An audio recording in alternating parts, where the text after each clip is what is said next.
Episode की शुरुआत होती है तो हम इजुमी को देखते हैं, जो कि याओजू को देखकर उससे कहती है कि तुम जब से डीमंस की हेड बनी हो तब से तुम मुझे और मेरे क्लेन को बहुत परेशान कर रही हो।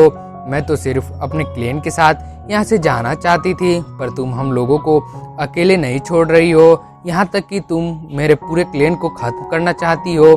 तुम्हें तो मर जाना चाहिए। जिस पर याओजू कहती है कि डीमंस को धोखा देने के लिए तुम्हारे क्लेन को पूरी तरह से खत्म कर देना चाहिए।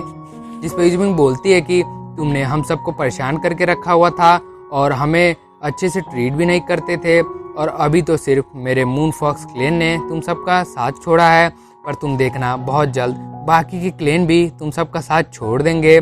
जिस बात से याओजू गुस्सा हो जाती है और पर्पल वुल्फ को उन दोनों पर अटैक करने का ऑर्डर देती है। तब इजमिंग और सिल्वर टाइगर किंग खड़े हो जाते हैं और इजमिंग सिल्वर टाइगर किंग से कहती है कि मैं याओजू को संभालती हूँ, तुम उन दोनों को संभाल लेना। जिस पर सिल्वर टाइगर किंग कहता है कि ये सब तुम्हारे पीछे आए थे और मैं तो बस तुम्हारी थोड़ी सी मदद करना चाहता था, पर इसके बावजूद भी तुम मुझे दो से फाइट करने को बोल रही हो। जिस पर इजुमी कहती है कि तुम एक मैन हो और तुम्हें वुमेन को प्रोटेक्ट करना चाहिए। तब सिल्वर टाइगर किंग भी बोलता है ठीक है। तब इजुमी याओजू पर अटैक कर देती है और याओजू और इजुमी में फाइट होने लगता है। तब पर्पल वुल्फ भी सिल्वर टाइगर किंग पर अटैक कर देता है, जिसे देखकर सिल्वर टाइगर किंग कहता है कि पर्पल वुल्फ तुम्हारे अंदर मुझसे अकेले फाइट करने की हिम्मत कहाँ से आ गई। ये कहकर सिल्वर टाइगर किंग अपने गॉड बोन पावर से पर्पल वुल्फ पर अटैक कर देता है, जिसकी वजह से पर्पल वुल्फ दूर जाकर गिरता है। जिसे देखकर याओजू की आंट डीमन किंग मैप का यूज कर वहाँ पर 4 फीदर गोल्डन फोनिक्स को समन कर लेती है और सिल्वर टाइगर किंग पर उससे अटैक करवा देती है, पर सिल्वर टाइगर किंग सिर्फ अपने एक फिस्ट अटैक से उस फोनिक्स को डिस्ट्रॉय कर देता है।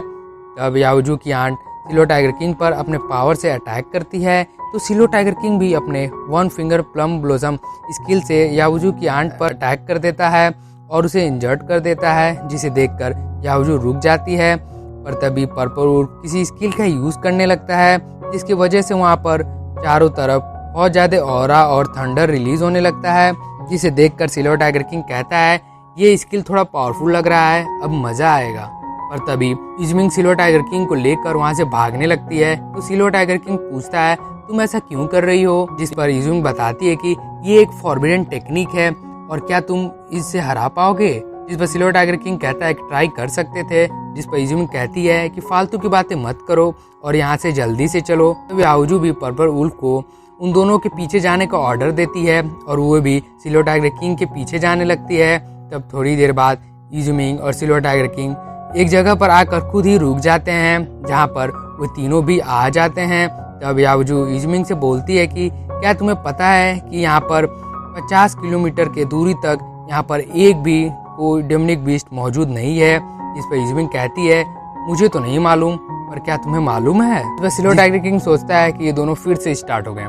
तब याओजू कहती है कि मैं तुम्हारी तरह नहीं हूँ और मुझे मालूम है, तो मैं तुम्हें बता ही देती हूँ कि ये एक डिसास्टर वाली जगह है और तुम इसके बीचों बीच में खड़ी हो और तुमने हेड टू हेड फाइट नहीं किया, तो मैं इस जगह को डिस्ट्रॉय कर दूंगी, जो कि तुम्हारे लिए खतरनाक साबित हो सकता है।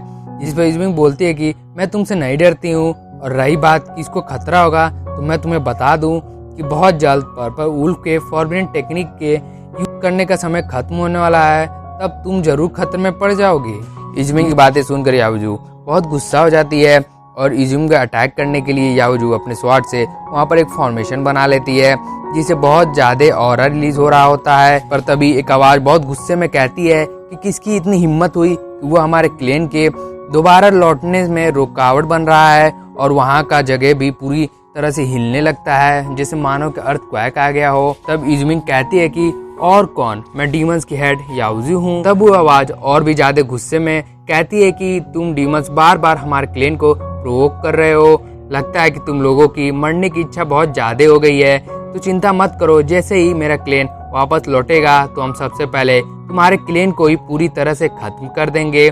तब याओजू की आंट कहती है कि लगता है कि हमने किसी पावरफुल पर्सन को अपना दुश्मन बना लिया है। तब इजुमिंग याओजू का मजाक उड़ाते हुए कहती है कि याओजू तुम्हें तो बस इतना ही पता था कि ये एक डिसास्टर वाली जगह है, पर तुम्हें ये नहीं पता था कि ये जगह बैटल ऑफ किंग हंटिंग है, और मुझे लगता है कि तुम्हें तो ये भी नहीं पता होगा कि ये शाइनिंग मून सीक्रेट टेक्निक है और डीमंस और shining sky blood moon clan के बीच पहले से ही आपसी मतभेद थे, जो कि तुम्हारी वजह से और भी ज़्यादा बढ़ गया है।